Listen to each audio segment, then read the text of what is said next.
Voilà, bonsoir à toutes et à tous. Merci d'être présents. Et nous croyons aussi que le Seigneur est présent.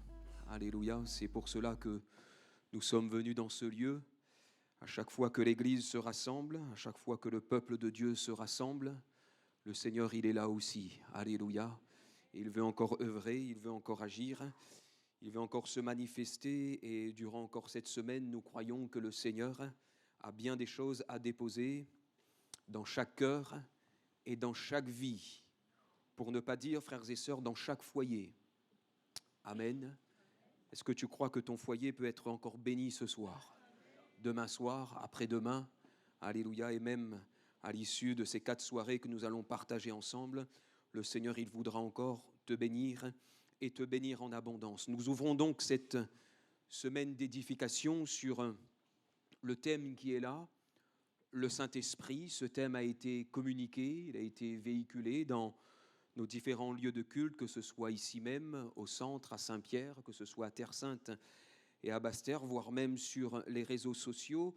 C'est un thème, premièrement, très important pour l'église de Pentecôte que nous sommes. Est-ce que tu es au courant que tu fais partie d'une église évangélique de Pentecôte? Bon, il y avait juste une sœur qui était au courant apparemment. Alléluia. Nous faisons partie d'une église, peut-être même mettre le mot, protestante, évangélique et de Pentecôte. Alléluia. C'est notre identité, frères et sœurs, en tant qu'église du Seigneur sur cette terre. Et peut-être que pendant ces soirées qui sont devant nous, sur ce thème qui est là, le Saint-Esprit, ça serait bien de revenir sur ce thème, pour certains, peut-être même redécouvrir le Saint-Esprit, ou peut-être aussi pour certaines personnes découvrir le Saint-Esprit. Et ce soir, nous allons revenir au Saint-Livre, revenir sur ce livre formidable qui nous dépeint en réalité la personne du Saint-Esprit, ainsi que ses actions, ainsi que ses œuvres. Et il le fait d'une manière très remarquable, ce livre, et avec aussi cet auteur qui est là, Luc. Deuxièmement, le Saint-Esprit est un thème d'une grande ampleur. Il est vaste, car le Saint-Esprit, lorsque nous parcourons les Saintes Écritures, n'est-il pas présent depuis la Genèse, le premier livre de la Bible, à la création même, l'Esprit qui était là, qui se mouvait, l'Esprit en réalité qui était présent, même avant d'avoir créé l'homme, les étoiles, la mer, l'Esprit était déjà présent, il était déjà à l'œuvre. Et l'Esprit est présent jusque dans le dernier livre de la Bible, le livre de la Révélation, plus connu sous le nom de l'Apocalypse. Alors ces 4 soirées seront donc, lorsque nous réfléchissons un petit instant, on fait partie de l'église de Pentecôte, on revient sur cette doctrine qui est là, fondamentale aussi pour nous, et on voit que ce thème est vaste depuis le début de ce livre de la Bible jusqu'à la fin. L'Esprit est présent, donc on peut remarquer tout de suite que 4 soirées seront bien sûr insuffisantes pour parler du Saint-Esprit, de sa personne, de ses œuvres, de même ses paroles, parce que l'Esprit, il parle, va même dire à un moment donné, mettez-moi à part, Paul et Barnabas, pour la mission que je vais encore leur confier. Le temps nous manquerait pour parler de ces actions. Cependant, nous irons pour ces 4 soirées à l'essentiel, pour que chacun, nous ici présents ce soir, mais aussi dans les soirées à venir, donc fais tout ton possible pour ne pas manquer ces différentes soirées, pour que chacun puisse être béni, encouragé, fortifié et éclairé sur cet aspect de notre confession de foi qu'est la doctrine du Saint-Esprit. À proprement dit, on le met même dans le jargon théologique, la pneumatologie, tout ce qui concerne la vie en réalité de l'esprit. Et puis rien ne nous empêche de poursuivre ce thème sur d'autres semaines d'édification. Alors, Ce soir, l'orientation que j'aimerais donner à ce message est le suivant. Je ne sais pas si ça fonctionne, ou est-ce qu'il faut viser? Il faut viser quelque part, non? Ben, je vise vers le ciel alors. Ah, il ne fonctionne pas même. Ah, est-ce que c'est allumé? Ben oui, ben si. Ah, elle n'est pas allumée. Alors là, peut-être une petite image, ça me vient à l'esprit. C'est pas allumé. Cependant, dans cet objet, il y a tout ce qu'il faut. D'accord? Les piles sont présentes. Enfin, j'espère que les piles sont chargées aussi. Hein.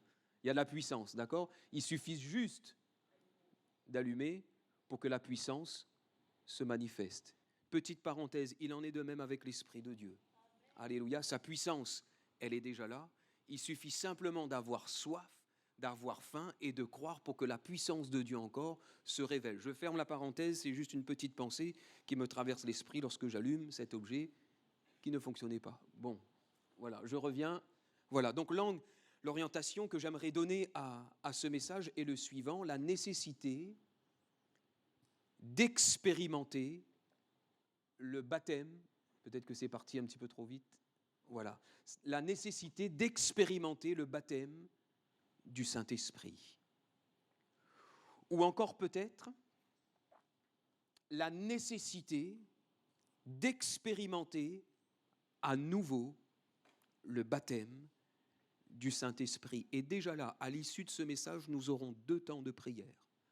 Un temps pour recevoir le baptême du Saint-Esprit pour celles et ceux qui n'ont pas expérimenté. Et deuxièmement, un temps pour toutes celles et ceux qui ont besoin d'être renouvelés dans la présence et dans le baptême même du Saint-Esprit. Et là, je crois que nous sommes tous concernés. Alléluia. Moi-même le premier pour être encore renouvelé dans le baptême du Saint-Esprit. Et comme ce soir, j'ouvre cette semaine, vendredi soir, je vais conclure cette semaine, donc vous allez me réentendre vendredi soir. Vendredi soir, nous allons voir ensemble, vous donnez déjà un petit peu la pensée de vendredi soir, nous allons voir que le Saint-Esprit et l'Église sont liés ensemble. On ne peut pas les dissocier. Pour ce soir, la nécessité d'expérimenter ou d'expérimenter à nouveau le baptême du Saint-Esprit. Alors je vous invite avec moi dans le livre des Actes des Apôtres, s'il vous plaît. Comme je l'ai mentionné tout à l'heure, ce merveilleux livre qui nous présente, nous dépeint la personne du Saint-Esprit, ses œuvres, ses actions au sein de l'Église primitive. Nous ferons la lecture dans le chapitre 19, à partir du verset 1er jusqu'au verset 7, s'il vous plaît.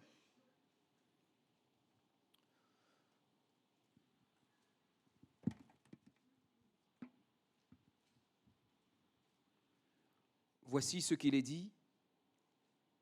Pendant qu'Apollos était à Corinthe, Paul, après avoir parcouru les hautes provinces de l'Asie, arriva à Éphèse. Ayant rencontré quelques disciples, ils leur dirent : « Avez-vous reçu le Saint-Esprit quand vous avez cru ?» Ils lui répondirent : « Nous n'avons même pas entendu dire qu'il y ait un Saint-Esprit. » Il dit : « De quel baptême avez-vous été baptisés ?» Ils répondirent : « Du baptême de Jean. » Alors Paul dit : « Jean a baptisé du baptême de repentance, disant au peuple de croire en celui qui venait après lui, c'est-à-dire en Jésus. » Sur ces paroles, ils furent baptisés au nom du Seigneur Jésus. Lorsque Paul leur eut imposé les mains, le Saint-Esprit vint sur eux, et ils parlaient en langue et prophétisaient. Ils étaient environ 12 hommes. Amen. Avant d'entrer dans le vif du sujet, j'aimerais te dire, parce qu'il semblerait que cette semaine d'édification sur le Saint-Esprit fait suite au service de baptême qu'on a eu dimanche. Donc écoute bien ceci, j'aimerais te dire que si tu as été candidat pour le baptême, maintenant tu es candidat pour expérimenter le baptême du Saint-Esprit. Amen.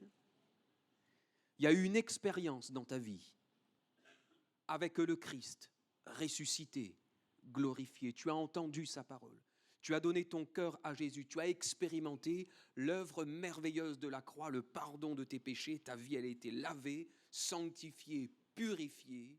Tu étais là dans cette étape de la nouvelle naissance. Maintenant, il y a une autre expérience à vivre. Et cette expérience, en réalité, n'est qu'autre qu'une des promesses même de Jésus, parce qu'elles sont nombreuses, ces promesses. Et puis même les apôtres vont même le rappeler dans Actes chapitre 2, ne cherchez pas, je lis ce texte pour vous pour gagner du temps. Dans Actes 2, le verset 38, il est même dit, justement, lorsque Pierre parlait de cela, de l'expérience du baptême dans le Saint-Esprit, « Repentez-vous et que chacun de vous soit baptisé au nom de Jésus-Christ pour le pardon de vos péchés et recevez le don du Saint-Esprit, car la promesse est pour vous, pour vos enfants et pour tous ceux qui sont au loin, en aussi grand nombre que le Seigneur notre Dieu les appellera. » Donc il y a eu une expérience, le pardon des péchés. Et par la suite, il y a une autre expérience, ils ont reçu le don même, la grâce de recevoir le baptême du Saint-Esprit. Et enfin, si tu as été candidat pour le service de baptême, baptême d'eau, si tu as été candidat pour recevoir le baptême du Saint-Esprit et tu l'as vécu, expérimenté, tu es aussi un candidat potentiel ce soir pour être renouvelé dans la personne et dans la puissance, dans le baptême même du Saint-Esprit. Amen. Et pour être élu, pour recevoir tout cela, il faut être candidat. D'accord ? Il faut être candidat. Seigneur, je veux le recevoir. Seigneur, je veux être encore renouvelé. Alléluia. Et déjà là, avant même d'entrer dans notre texte de ce soir, le baptême du Saint-Esprit est pour tout le monde, en aussi grand nombre que le Seigneur les appellera. Du moment que tu as donné ta vie au Seigneur, du moment que tu as cru en Jésus-Christ, je ne reviens pas sur ce que j'ai dit tout à l'heure, mais maintenant tu es cohéritier avec Christ. Toutes les promesses, alléluia, que Jésus a pu prononcer dans sa parole, ces promesses sont pour toi et tu es béni déjà par le Seigneur. Alléluia. Parce que parfois, certaines personnes sont là, mais se disent, oui, mais le baptême du Saint-Esprit, la vie de l'Esprit, est-ce que c'est pour moi? Est-ce que je dois faire encore ceci? Est-ce que je dois faire encore cela? Est-ce que je dois, premièrement, élever ma voix à voix haute dans l'Église? Est-ce que je dois faire... Non! Baptême du Saint-Esprit, ne regarde pas tout cela, c'est un don. C'est une grâce manifestée par le Seigneur. Alléluia. Revenons à notre lecture, à notre texte, Acte 19.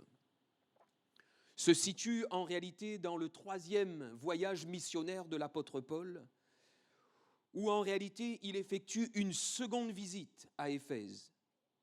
Lors de son 2e voyage missionnaire et son premier passage à Éphèse, il avait promis aux chrétiens d'Éphèse d'y revenir. Dans Actes chapitre 19, là aussi je lis pour vous ces quelques versets, verset 21, lorsqu'il est à Éphèse, il dit ceci, « Je reviendrai vers vous si Dieu le veut » et il partit d'Éphèse dans son premier voyage. « Je reviendrai vers vous » Et Acte 19, il est là maintenant dans cette seconde visite. Et après avoir parcouru les provinces, les régions montagneuses de l'intérieur même de l'Asie mineure, Paul arrive dans cette merveilleuse ville de 225 000 habitants qu'est Éphèse.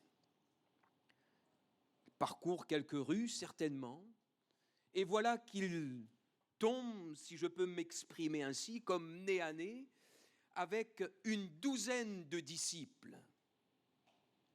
Un dialogue s'ouvre directement en ce qui concerne cette expérience, et je dis bien, subséquente à la conversion, c'est-à-dire ce qui suit notre rencontre avec le Seigneur, ce qui suit notre conversion, celle du baptême dans le Saint-Esprit. Et il semblerait que Paul a discerné comme une carence, un manquement spirituel dans la vie de ces 12 hommes, de ses disciples. De suite, il pose la question.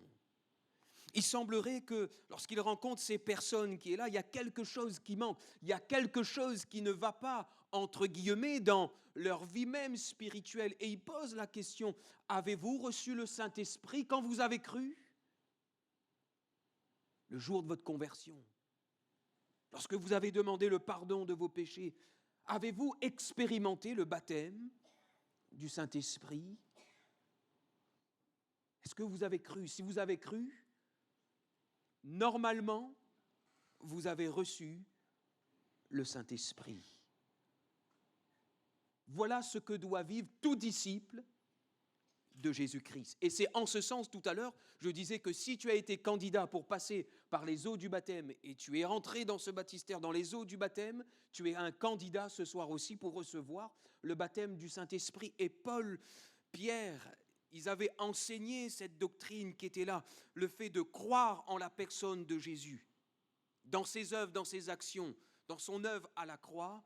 Par la suite, il y a eu la manifestation de l'Esprit en ce qui concerne son baptême. Et le temps nous manquerait pour relire Actes chapitre 2. Repentez-vous, quoique je l'ai lu tout à l'heure. Le temps me manquerait aussi pour parler de ce texte de Actes chapitre 8, lorsqu'il est là, en Samarie. Les Samaritains sont là, ils croient dans le Seigneur Jésus, et puis on dépêche vite de libérer Pierre et Jean pour qu'ils aillent justement, pour qu'ils aillent en Samarie, pour qu'ils puissent prier aussi pour ces personnes qui avaient cru dans le Seigneur, afin qu'ils reçoivent le baptême du Saint-Esprit. Que dire aussi de Paul le jour de sa conversion, Actes chapitre 9, ou du moins les temps qui succèdent là, sa conversion. La Bible nous dit que oui, il avait cru, il avait vu Jésus, mais à un moment donné, Ananias va lui dire, il faut aussi que tu reçoives et que tu sois rempli du Saint-Esprit. Ses disciples vont répondre à cette question que Paul pose ici, avez-vous reçu le Saint-Esprit quand vous avez cru? Ses disciples de répondre, ah bon? Il s'agit du Saint-Esprit? Ou encore un petit peu plus dans le sens littéral, le Saint-Esprit est arrivé? On n'était même pas, en réalité, au courant. Il semblerait que ces disciples d'Éphèse, ces 12 hommes qui étaient là, se sont arrêtés sur une partie de l'enseignement qu'ils avaient reçu au préalable, ou peut-être même qu'il y a eu comme une faille dans la transmission même du discours de Jean-Baptiste, puisque Jean-Baptiste avait même déclaré à haute voix, et ce à plusieurs reprises, et même les 4 évangiles sont unanimes, sont d'accord pour certifier cette grande vérité spirituelle. Là aussi, je cite juste ce texte pour vous, dans Matthieu par exemple, et même dans Jean chapitre 1er, et le verset 32 à 33, mais Matthieu chapitre 3 et le verset 11 nous dit que Jean-Baptiste le dira même, verset 11, « Moi, je vous baptise d'eau pour vous amener à la repentance. Mais celui qui vient après moi est plus puissant que moi, et je ne suis pas digne de porter ses souliers. Lui, il vous baptisera du Saint-Esprit et de feu. » Amen. Il est question ici que c'est Jésus qui baptise du Saint-Esprit. De l'autre côté, lorsque l'apôtre Paul s'aperçoit que ses disciples n'ont pas reçu le Saint-Esprit, qui en réalité ils n'étaient même pas au courant qu'il y avait eu la venue même du Saint-Esprit, de l'autre côté, il ne faut pas oublier qu'ils vivaient quand même, les chrétiens d'Éphèse, à plus de 2000 kilomètres de Jérusalem, à une époque où on n'était pas forcément au courant de ce qui se passait ailleurs. Ils ne savaient rien de la Pentecôte, de ce qui s'est passé même le jour de la Pentecôte. Aujourd'hui, avec Internet, aujourd'hui avec les téléphones ou avec les réseaux sociaux, de suite, ou même avec nos télévisions, de suite, on peut savoir ce qui se passe de l'autre côté de la planète, à des milliers de kilomètres. Mais de ce temps-là, il fallait quand même du temps pour que la nouvelle se propage. Ces disciples n'étaient pas au courant que l'Esprit de Dieu était déjà venu sur cette terre pour manifester les œuvres de Jésus-Christ et pour que toutes celles et ceux, les croyants, reçoivent cette puissance même qui vient d'en haut. Alors l'apôtre Paul, il veut creuser un petit peu plus, il veut aller plus loin, parce qu'il y a des manquements qui sont là, il y a des carences dans leur vie spirituelle. Et puis il va poser une autre question. Cette question maintenant concerne leur baptême. De quel baptême avez-vous été baptisés ? Cette question ici implique que le baptême du Saint-Esprit, écoutez bien ceci, que le baptême du Saint-Esprit est lié à un juste baptême. Paul revient sur l'origine de leur baptême. Et c'est uniquement ici et dans ce passage des Saintes Écritures que l'apôtre Paul sera là un petit peu comme perturbé, mais qui va revenir sur l'origine du baptême, au point même qu'il va rebaptiser ces personnes. Ils ont reçu le baptême de Jean, mais plusieurs commentateurs bibliques sont d'accord et unanimes aussi pour dire, du moins la plupart, sont d'accord pour dire qu'en réalité, ils ont reçu ce baptême qui se pratiquait, le baptême de Jean se pratiquait là, entre la crucifixion, la mort de Jésus et l'ascension de Jésus. Certains continuaient encore à baptiser le baptême de Jean et qu'ils auraient reçu ce baptême par l'un des disciples de Jean, qui baptisait, oui, pour la repentance, et de l'autre côté, dans cette foi, dans la venue du Messie qui allait venir, le Sauveur qui allait arriver. Mais il semblerait qu'ils se sont arrêtés uniquement à cette doctrine.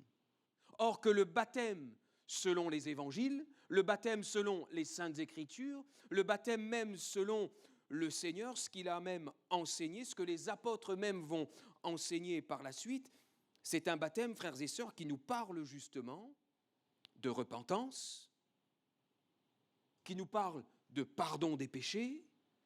C'est un baptême qui est là et qui nous parle de cette foi manifestée dans un Sauveur, non pas qui va venir, mais dans un Sauveur qui est venu, dans un Sauveur qui est mort, dans un Sauveur qui a été crucifié, dans un Sauveur qui est ressuscité et qui est glorifié, qui a vécu justement cette montée vers les cieux. Et ce baptême chrétien, ce baptême évangélique selon l'Évangile, selon ce qu'on pratique, il est fait aussi dans le nom de Jésus, mais aussi au nom du Père, du Fils et du Saint-Esprit, comme Jésus a enseigné. Et il semblerait que pour l'apôtre Paul, il y a une carence qui était là, et donc de suite, il revient avec l'origine de ce baptême.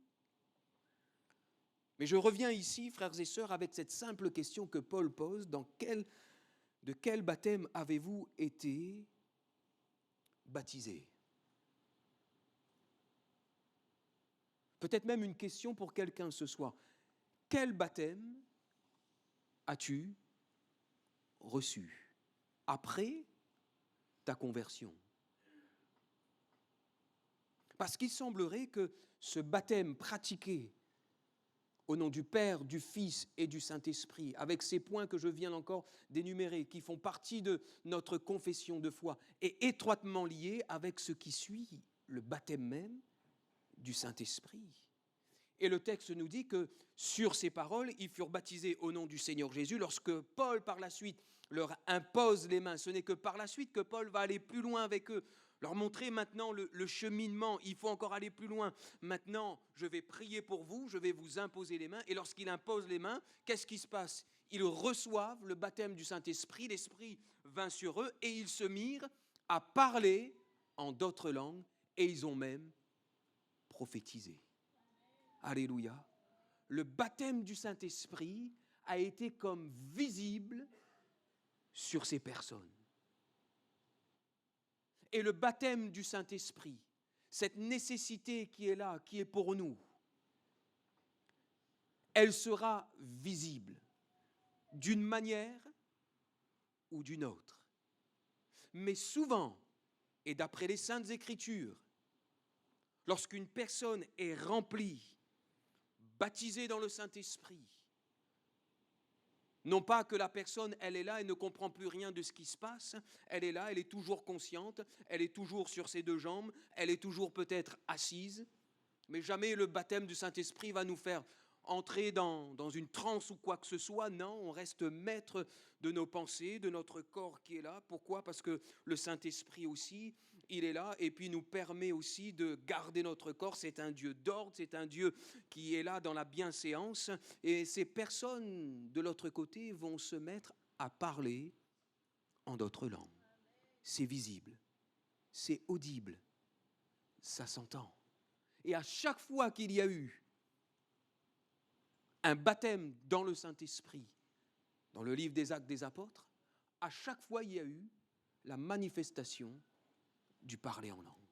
Alléluia.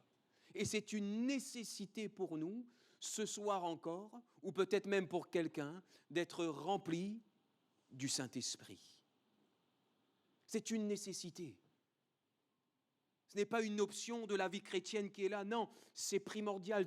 Il ne faut pas que tu passes à côté de cette bénédiction. Pourquoi ? Parce que tu auras besoin du Saint-Esprit, premièrement pour ta vie personnelle. Et le parler en langue nous a été donné, d'après le livre de Corinthiens, le parler en langue, ce signe visible qui est là, le signe initial qui est là, nous est donné pour que nous puissions nous édifier nous-mêmes. Et oh, combien de fois nous passons par des moments difficiles. Oh, combien de fois nous passons par des moments où nous sommes complètement découragés. Oh, combien de fois nous passons, oui, on dirait même comme dans des temps de désert, où il nous manque peut-être ceci spirituellement ou cela. Combien de fois on fait face à des carences même spirituelles, il y a un manquement qui est là, mais le Saint-Esprit qui est en toi, qui t'a été donné, alléluia, il t'invitera toujours dans ce lieu secret pour que tu sois renouvelé et visité et surtout renouvelé dans ton parler en langue. Alléluia. Que personne n'ait peur, peut-être même que tu découvres la vie de l'Église, tu découvres là cette vie avec le Seigneur. Oh, tu es novice dans la foi, tu as expérimenté le baptême d'eau. N'aie pas peur du baptême du Saint-Esprit. N'aie pas peur du parler en langue. C'est une bénédiction même du Seigneur. Alléluia. C'est une force même que le Seigneur nous a donnée pour que nous soyons renouvelés dans notre vie spirituelle, nous soyons renouvelés dans notre intelligence. Et je remarque avec vous ici qu'il y a eu l'absence du Saint-Esprit à Éphèse. Et l'absence du Saint-Esprit, en réalité, a produit une certaine carence. Il y avait même un manque de connaissances en ce qui concerne les Écritures. Un manque de connaissances dans le vrai baptême, la signification du baptême, les conditions même du baptême. Il y avait plein de manquements. Cependant, lorsque la présence du Saint-Esprit se manifeste, oh, ces personnes seront au courant, ils vont comprendre les Saintes Écritures, ils vont expérimenter. Oh, il y aura une certaine connaissance qui sera établie. Et nombreuses sont les personnes aujourd'hui dans notre monde qui lisent les Saintes Écritures, mais qui ne comprennent pas ce qu'ils lisent. Mais lorsque cette personne reçoit le baptême du Saint-Esprit, cette expérience merveilleuse et glorieuse, lorsqu'ils lisent les Saintes Écritures, celui qui a inspiré les Saintes Écritures, le Saint-Esprit, va éclairer les cœurs, éclairer les vies. Alléluia. Et nous, frères et sœurs, nous qui connaissons le Seigneur depuis des années, oh, le Saint-Esprit qui agit en nous, combien de fois on a lu les évangiles ? Allez, pour quelqu'un, combien de fois tu as lu l'évangile ? Peut-être nombreuses sont les fois où tu as lu les évangiles. Les prédicateurs, les diacres qui sont avec nous, combien de fois on a prêché sur les évangiles ? Combien de fois on a prêché les Saintes Écritures ? Les monos, combien de fois tu as enseigné les Saintes Écritures ? Mais combien de fois aussi le Saint-Esprit qui t'a été donné, que tu as reçu ? Oh, tu as beau lire, tu as beau prêcher, tu as beau enseigner, à un moment donné, tu reviens dessus et tu n'as pas vu cela comme tu avais vu la fois précédente ou les fois d'avant. Pourquoi ? Parce que le Saint-Esprit t'éclaire. Alléluia. Il éclaire tes pensées, il éclaire ton cœur, il éclaire ton intelligence. Et la parole qui est là, elle est renouvelée en toi. Alors ce soir, je dirais, ne passe pas à côté de cette soirée. C'est une nécessité pour toi. Si tu veux comprendre, connaître davantage les Saintes Écritures, il faut que tu reçoives le baptême du Saint-Esprit.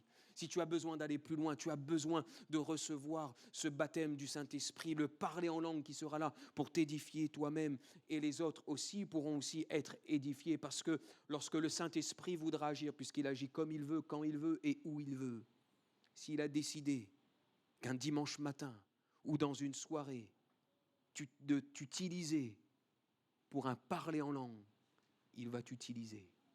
De l'autre côté, il y aura l'interprétation.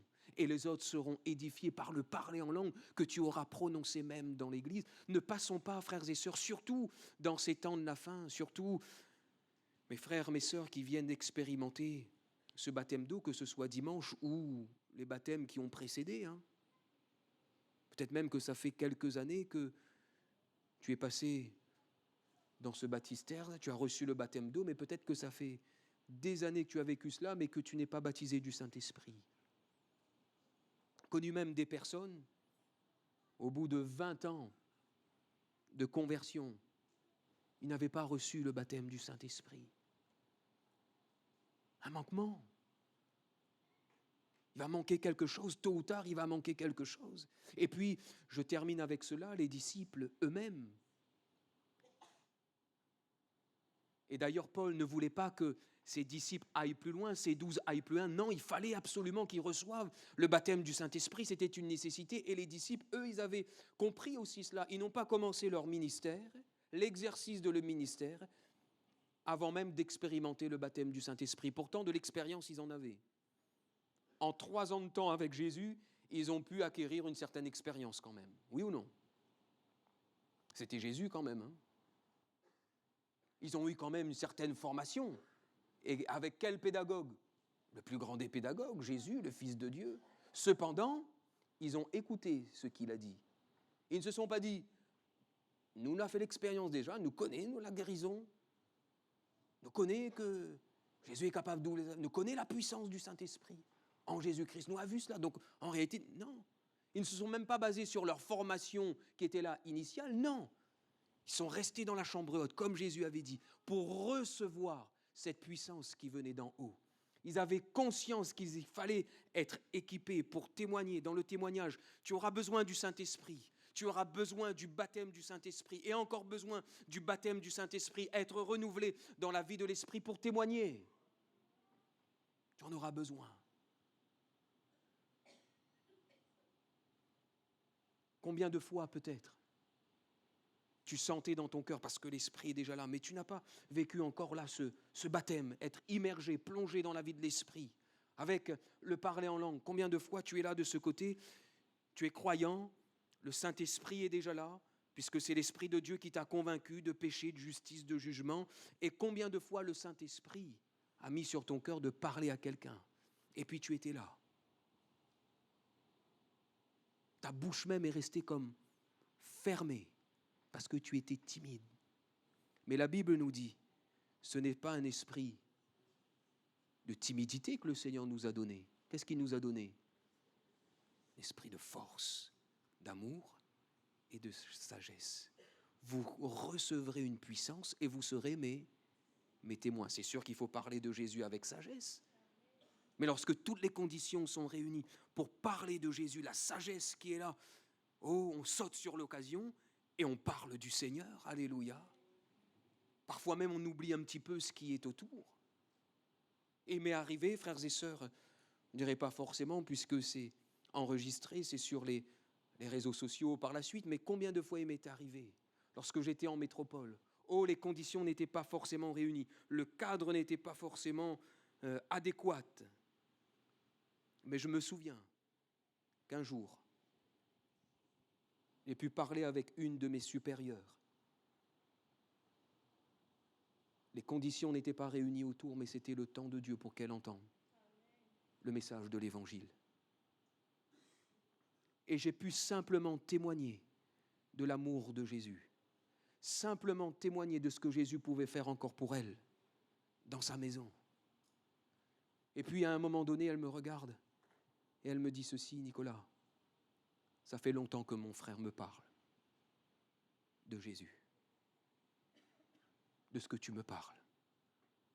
Mais à aucun moment j'ai pu donner mon cœur et ma vie à Jésus. Lorsque l'occasion se présente, il faut témoigner, il faut parler, il faut communiquer les vérités mêmes de l'Évangile. J'aimerais que nous puissions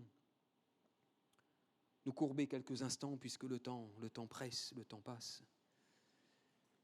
On va avoir ensemble un temps de prière. Le baptême du Saint-Esprit marquera la différence dans ta vie. Le renouvellement dans la vie de l'Esprit marquera aussi une différence dans ta vie.